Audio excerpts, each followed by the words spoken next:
Welcome to the WHIP.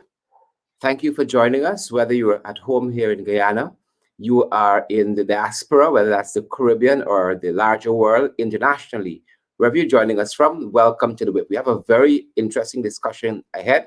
We are talking to the new chairman of the Public Accounts Committee of the National Assembly. Many questions to ask, and we want to get right to that. Let me give you a sense of the order paper for today or today's agenda. Again, we're going to be talking with the new Public Accounts Committee Chairman, Mr. Jermaine Figueira, Member of Parliament. We're going to talk about the importance of the current work of the committee. And then we could have him on, and we didn't talk about, get an update on the status of the flood efforts, the flood relief efforts in Region 10 that he represents. But first, folks, but first.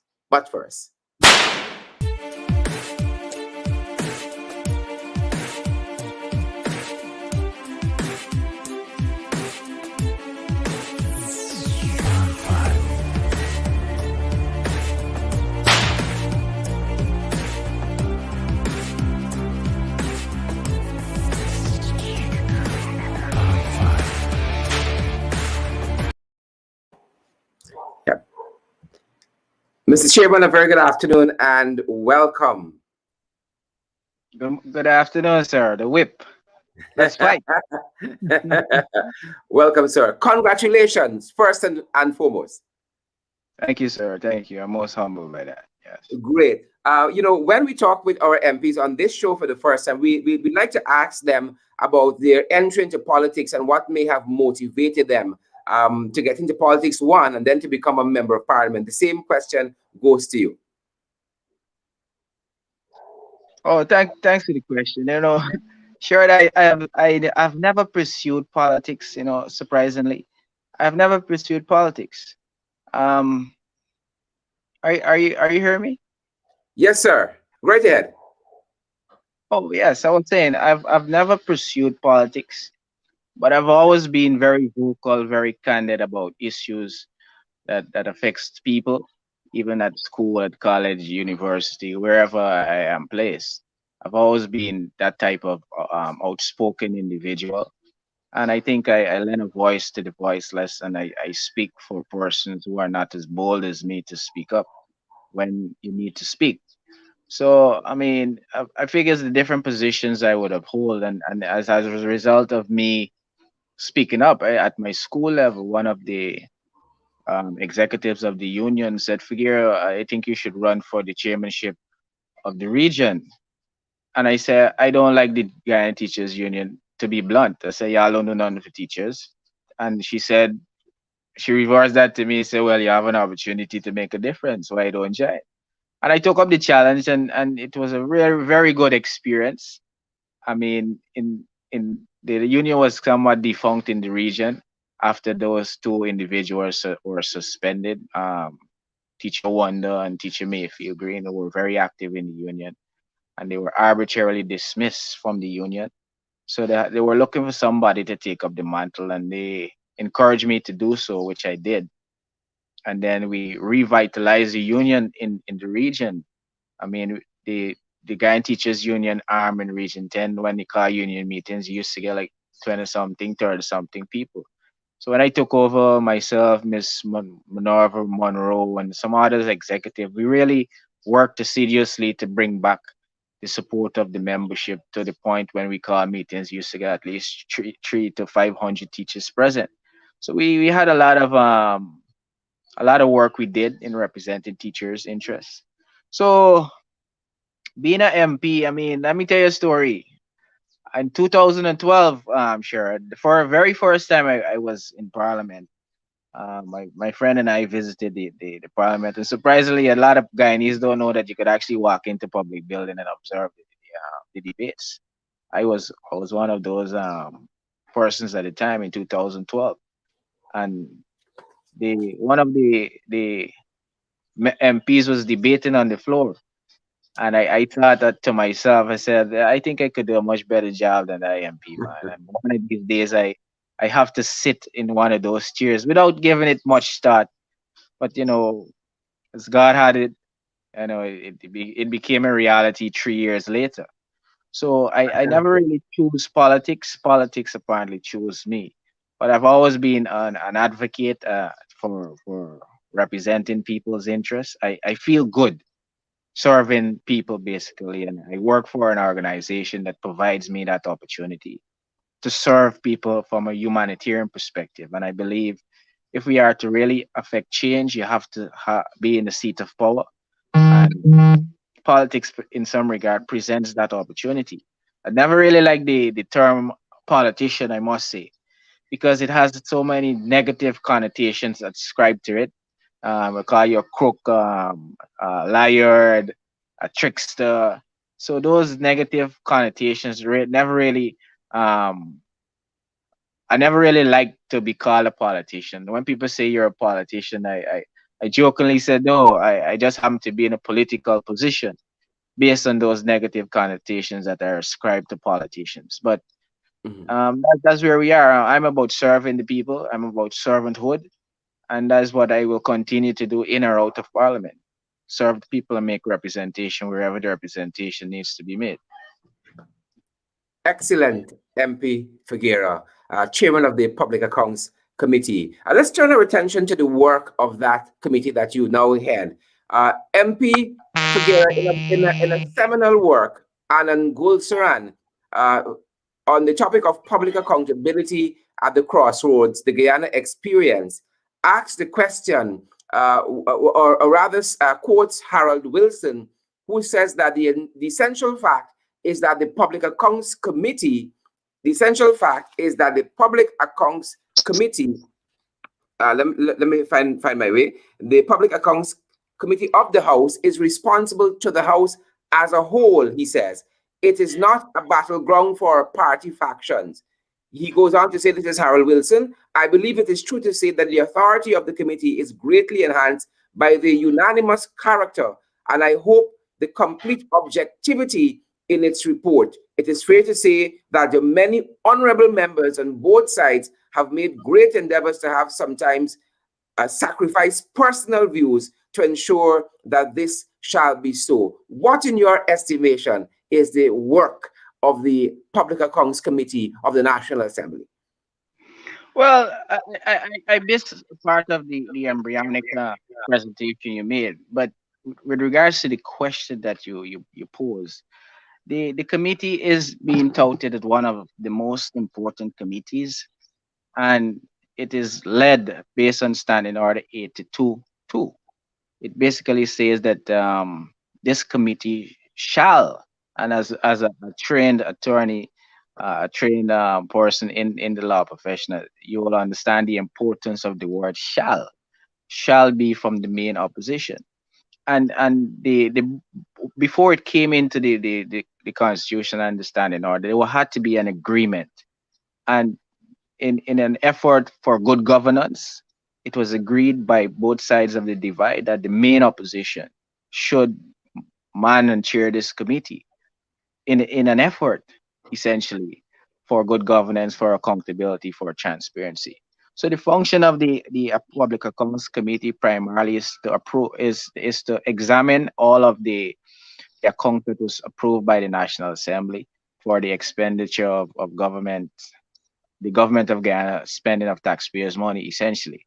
Is also to provide general supervision on the functions of the Office of the Auditor General in accordance with the rules, policies, procedure, the manuals, and other laws. And more importantly, the PAC will also nominate members of the Public Procurement Commission, which essentially will have the blessings of the president, and also make the determination for the emoluments and other benefits for those said commissioners.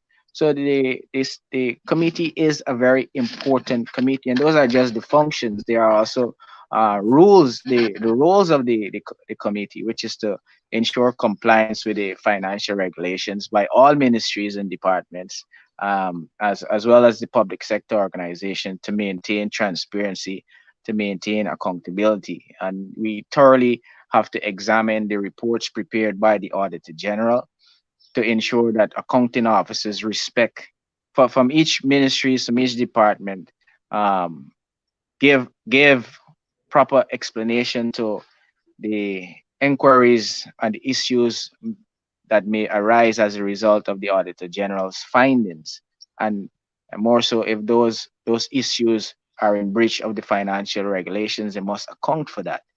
And we have seen during my time being a member of the Public Accounts Committee where some officers, some PSs, some regional executive officers could not have would have been in breach of a lot of those financial regulations, and they had to account for why is it that they breached those financial regulations, why they were misappropriated the people's money. So the PSC essentially is like a watchdog organization for public spending. So we have a lot of responsibility as members of the PAC to ensure that our taxpayers' money, donations from other countries and so forth, are managed and spent in the best interest of the country. We have to ensure that no form of corruption is done. And if those things are done, we have to expose it. And those persons who are responsible for violating those financial regulations should be held accountable for it. So it is a very important task we have at hand. And I'm confident and persuaded that the team that we have, guided by myself and Mr. Patterson, Mr. Kanish Mai Paul, Ms. Joretta Fernandez, and the other members on the other side of the house. I believe we will have to understand and act in a manner that the people of Guyana would be most pleased when it comes to us examining those spendings in accordance with the rules, the regulations, and the policy that give guidance to the Public Accounts Committee. Fantastic. For those persons who are now joining us, we're talking with the new chair of the Public Accounts Committee of the National Assembly of Guyana, Mr. Jermaine Figueira. He's a member of parliament, and he was recently elevated to this status as chairman. We've covered thus far his entry into politics, what may have motivated him, and we've touched on what constitutes the work of the Public Accounts Committee. And as you join us, we invite you guys to share the live stream. Mr. Figueira, what is currently before the committee for examination in terms of its work moving forward? We know that there's been some ups and downs in the last 10 months or so. What is currently before the committee? A lot of work, first and foremost. And you rightfully said, Sharon, this despicable motion that was put by the PPP administration to remove Mr. Patterson has really would have really handicapped the work of the PSC. We're still at 2016 reports for us to scrutinize, which is way back. I mean, so much work is to be done, and all of this could have gone a very far way had it not been for this absurd, ridiculous, unjustifiable motion that succeeded in the House for the removal of Mr. David Patterson. But with regards to the question, the thing foremost on our agenda is to continue from where we left off, where we were. We made advertisement for the Public Procurement Commission. Those commission, the life of that commission came to an end, and there's need for new commissioners. So advertisement were put to the public, and persons would have made their applications. So at the next meeting, we have to see how many applicants would have made application to become commissioners of the Public Procurement Commission, and we have to, as a collective, peruse those qualifications of the number of applicants and make the decision of who will sit on the commission so that the commission could be activated and do its work. So that is what is going to be foremost on the agenda so that this can be done, because we understand the independence of the commission and the importance of its work rather than the cabinet approving all those multi-million-dollar contracts. The Public Procurement Commission will have to play that role, and as soon as we get that, I think it can mediate all of the views of corruption that we believe is being unfolded as a result of those willy-nilly allocation of government contracts to friends and cronies of the PPP administration. Very well. And we know that Parliament is going into recess shortly for 3 months. What do you think is manageable? You said we are still in 2016 in terms of examination of the public accounts. What do you think is manageable before Parliament goes into recess? Or do you even think that based on the amount of work and the setbacks we've had, that Parliament should even be contemplating going into recess based on the fact we had a national flood, it's a pandemic, and there's lots and lots of legislative work that the opposition wants to engage in. The PPP has promised legislative work, but they have not, gone in that direction at all. But the opposition got lots of work that they want to do. Do you think we even should be heading into recess? And what do you think might be manageable if and before we head into that recess period? Well, if it was up to me, I would not have gone into recess, to be quite frankly. But there's certain rules and procedure that gives guidance to the nature of those things. And the PPP, I don't believe, is very much clear about the legislative aspect of what has to be done in the legislature. I mean, they would have essentially prorogued the parliament for 98 days. So Yep, one agreed. one big question if they're really serious about the work that has to be done in that arm of government. But with regards to the PAC, like I said, Sherrod, we have a lot of work to do, a lot of catching up to do, because we really want to get to the 2020 2021, where we believe massive corruption would have taken place. And we have to complete those different years in an effort to reach to where we really want to reach. So it is our intention. I mean, we would have sent out notices for a PAC to happen next week, Wednesday. We wanted it Monday, but you're aware, Monday is a holiday, and we put to the members to attend a meeting on Wednesday to address this very important um, matter on the agenda, with the having discussions for the selection of members to sit on the Public Procurement Commission. We want to conclude 2016. We will be merging 2017 and 2018 reports in an effort to expedite the work that has to be done. And we will be endeavoring, Mr. Duncan, to call PHC at least 2 times a week. A lot of backlog of work has to be done. And we, as members of the PhD, are prepared to do the work. And it's going to be very unfortunate if a lot of the ministers who sit at the PHC can't attend. But we are least concerned about their availability to come and sit, because the standing orders provide for 2 members and the chairman for a PSC to be conducted. So I know all of the opposition members on the PSC are prepared to work, and that's what we will do, because the people's business is paramount over the functions of a irrespective minister. They have a lot of other MPs that can be nominated to sit. There's no need for ministers to sit on the PSC. So for those ministers who can't make it, just recuse yourself. Give another MP a backbencher, for example. Let them sit. Let them get the experience. So the work of the PSC, Mr. Duncan, will not be handicapped on the whims and fancies and the desires of the ministers of the government. We have a lot of work to do, and we are prepared to do it. And that's exactly what we're going to do. If we got to call PSC 2 times a week, that is exactly what will happen, because the people's business is important, and we have to give account for the spending of the people's money. And we have to ensure that transparency and accountability is achieved, and that can only be done by us as members of the PAC doing our work. And that should not be handicapped in any regard, more so the backlog of work that has to be done.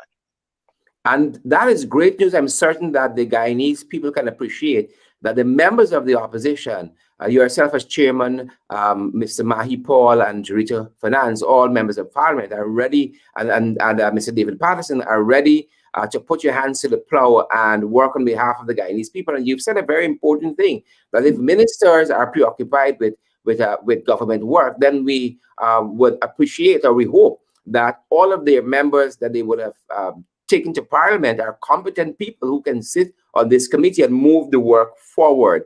We did say in passing that the PPP would have brought this most vindictive and malicious motion to remove Mr. David Patterson as chairman. Do you see this and other efforts on behalf of the installed PPP regime as trying to stymie the work of the Public Accounts Committee of the National Assembly? Well, I don't believe it's only to stymie the work of the PSC. It's also to stymie the work of the entire legislative arm of government. Like I said, Sharon, they would have essentially prorogued the parliament for 98 days. So they want to stall the work of the legislative arm, or more so to prevent the opposition from bringing to the nation's attention a lot of the ills that they have been in being involved in as an administration. So this definitely, this attempt was indeed to stall the work of the PAC with this motion that they brought, an unjustified motion, a motion that is not based with evidence or facts. It is an allegation motion, and if you look at the minutes, it can speak to substantiate what I'm saying. So that is why I said it threatens the architecture of the procedural aspect of the parliament, the committees, all the work that we are going to be involved in. This sets a very bad precedent in the manner in which we operate as the legislative arm in parliament, because willy-nilly the government that could come tomorrow and say, I have no confidence in Figueira, or I have no confidence in Duncan, who leads Yep. another committee, Yep. based on frivolous accusations. Hmm. So we're saying it sets a very bad precedent, and we that's why we fought valiantly in our defense for Mr. Patterson to remain as chairman of the committee. But the tyranny of numbers was used by the PPP administration to remove him, which is most unfortunate. We're not a parliament of reason. We're not a parliament that debates ideas and visions for the collective benefit of all of the people. I mean, the opposition has presented a multiplicity of good vision and ideas for the development of this country, for the benefit of the people of this country. And all of it went to naught because of the numbers game. This government is not about the national development of this country, where all of the people of this country can benefit from the patrimony of its country. The fishermen, as said, based on the flaring by Exxon, they have lost over 50% of their livelihood. And yet still the government through the EPA would have approved Exxon to flare. So you're not concerned about your people. You're not concerned about the livelihood of the average Guyanese citizen. Because if you did, you would have listened to the views and the ideas of more than 50%. In my honest view, I believe the opposition represents more than 50% of the adult population in this country. And numbers don't lie. And it's unfortunate that our evidence-based elections petition was thrown out for a frivolous thing as a date. The substance of the and the content of the elections petition, given the importance of this country moving forward. I mean, the learned judge just threw it out on a technicality. What kind of society that we're living in when good sense don't prevail and a mere technicality affects half of an entire population? To put an end to the suspicions, let the evidence be perused, let the evidence go before competent jurists, and let the outcome of those revelations be revealed to the nation, so we could put a rest to this situation that currently affects the progression of Guyana, where all citizens of this country can benefit. One group of the six races in this country should not be the only beneficiary, while others are given tokenism of some form as if to appease them. We are Guyanese, bona fide, born and bred Guyanese, and we deserve a right as citizens of this country, as taxpayers of this country, to benefit from the patrimony in every regard. Foreigners be given better treatment than bona fide Guyanese. Foreigners are given acres of land and hectares of land, and Guyanese can't have a house lot. And those who have house lot, the government wants to take it away. It makes no sense. And the government, if they're not taking it away, they're selling it at exorbitant prices. You are building houses you claim for Guyanese, poor Guyanese, and charging $20 million for a house. And you don't even want to give them an increase in their salaries 2 budgets later. This is not a government that cares for the people, Sherrod. But we have a resolute position that we are going to represent our people. We are going to represent every Guyanese who voted for us or who didn't vote for us, because we believe we are the best alternative to lead this country, and we will continue to showcase our ideas, share our ideas, our vision for the betterment of the country, for the development of the country, so the people of Guyana can benefit as a collective. Excellent, MP Figueira. And I totally agree with what you have said there. Some of the news media who are covering your ascension to the chairmanship of the Public Accounts Committee of the National Assembly quoted you as saying that this is not a victory. This elevation and what has happened here is not a victory. Could you comment on that for us and even expand on it? Most definitely. Listen, like I said, we believe that the motion was had no merit. We believe that Mr. David Patterson was doing a phenomenal job as chairman of the PAC. And we believe that this move by the government creates a very bad precedent for the parliament and the work that has to be done. I had given examples of why I say it sets a bad precedent. We have never had this. Essentially, it's like the government trying to give dictates to the main opposition who they should repose confidence in. 31 of us on the debate of this motion in the National Assembly voted full confidence for Mr. David Patterson. So when I say it is no victory, that is what I mean. I mean we it is the opposition right based on the constitution, based on the standing orders. Standing order 82.2 states very definitively, very pellucid, that it is the main opposition who will chair this committee.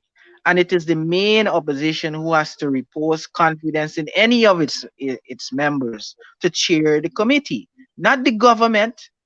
And this move essentially, even though some may not want to see it as that, it is indirectly trying to give dictates to the opposition who they should choose.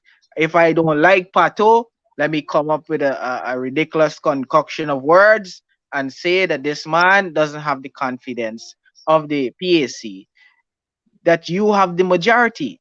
But that confidence is not to be reposed in you, because it is the main opposition on the PAC who scrutinizes you. We are the watchdog over you. So you can't say to us who you like or who you should have the confidence in. No, that's not your remit.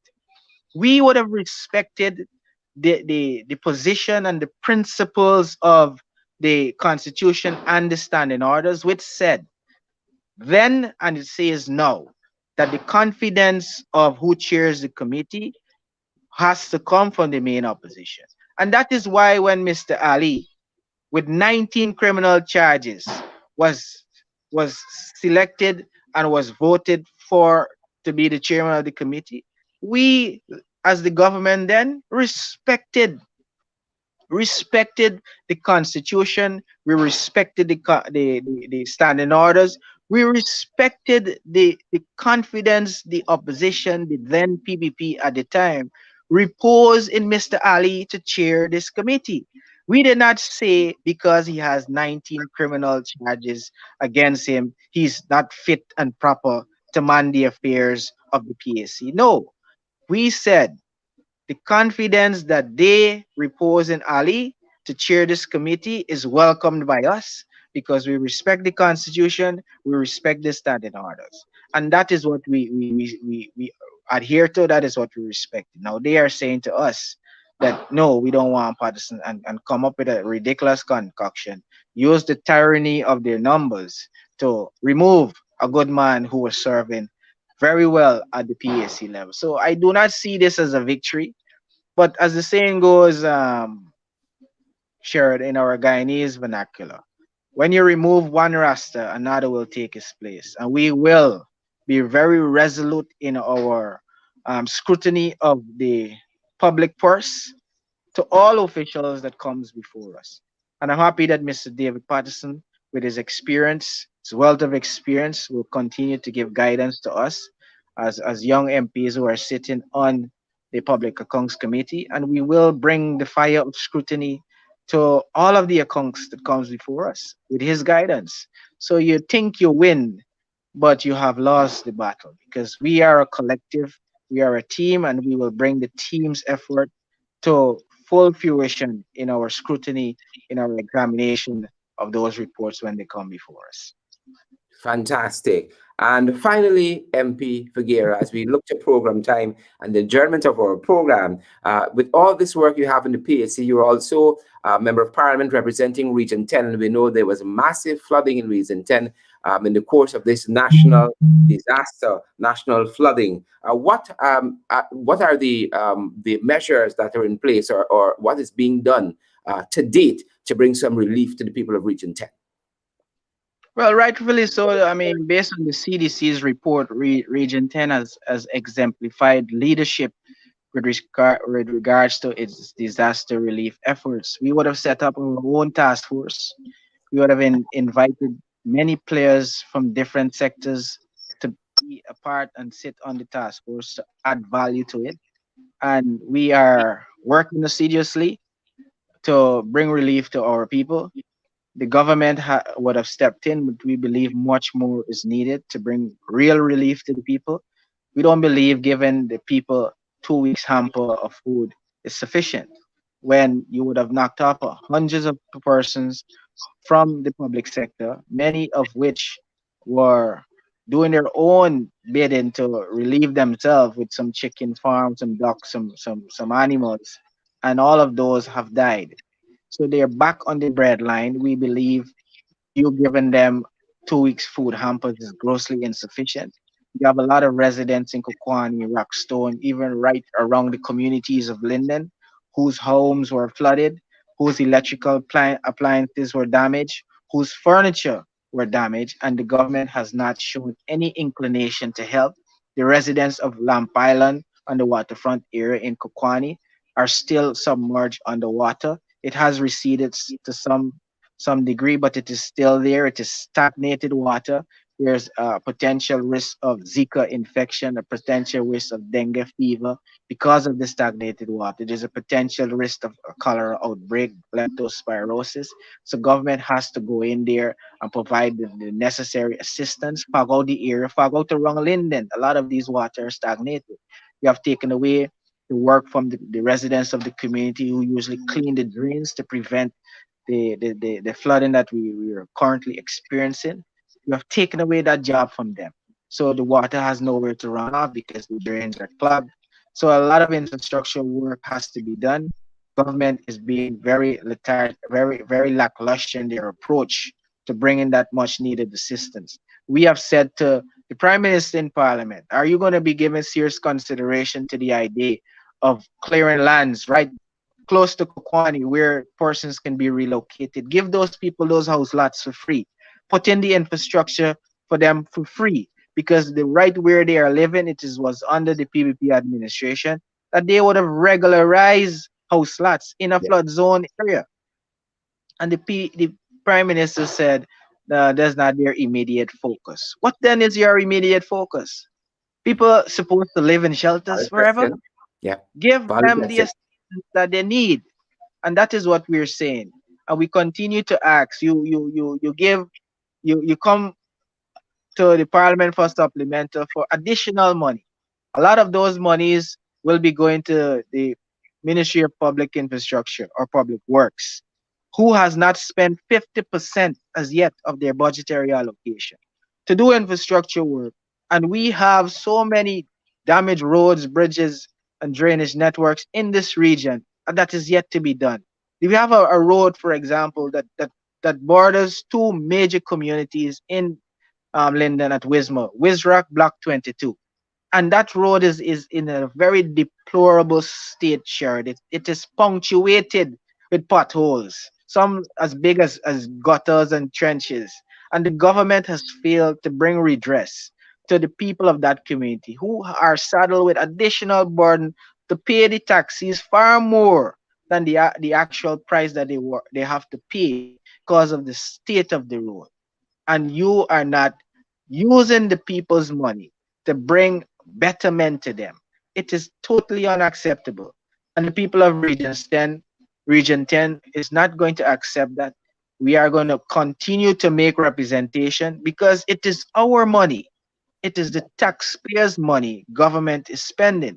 And the taxpayers' money must be spent to the benefit of the people of Guyana. Yeah. This is not PPP money, or it's for red villages and communities only. This is Guyanese taxpayers' monies. And the development must come for all the people. And we have PPP supporters who live on both sides of the community that this major access road is being neglected by this administration. So I don't know what more needs to be done for the Guyanese populace to have an understanding that this administration has failed them. So many people have been affected with COVID. People are dying, Sharon. Young children that the government was aware were being hospitalized. Never brought that to the public's domain Yeah. until we would have exposed that. Yeah. It is a sad state, and the Minister of Health should be recalled. He should be given a no confidence motion on him, and let him resign, because what he is doing is putting the health and safety of an entire nation at risk. Imagine, before I go, share, they purchased this Sputnik vaccine that we would have raised an alarm on, legitimate alarm for the safety of our supporters, our safety of every Guyanese. So be very careful with this particular batch of vaccine that was purchased to a third man. Imagine yesterday, thousands of vaccine, Shara, thousands of taxpayers' money that was spent on this vaccine expired. The government intentionally purchased vaccines, double the price, close to the expiration date. How unconscionable, how corrupt an act Yeah. of that nature was. You know, the entire nation's vaccination rate was below 5,000. You can't get more than 5,000 people on a daily basis to be vaccinated. But you bought so much of vaccine, and at such a close expiration date, Yeah. knowing the data, Yeah. one has to conclude that this had to be a corrupt act, because even the other batch that is supposed to be expired on the 1st of August, you will, based on your capacity to vaccinate people, a lot of thousands of other vaccines will also reach that point where it is expired, because you don't have the proper system in place for mass vaccination beyond 5,000. So you are spending taxpayers' money, not using the sense of the data that is available to you to get the best result. And you know what I learned recently too, Sharon? Tell us. This Sputnik vaccine has a lifespan. It is so unique compared to the other vaccine. A lifespan of 3 months. Oh, wow. Do you understand?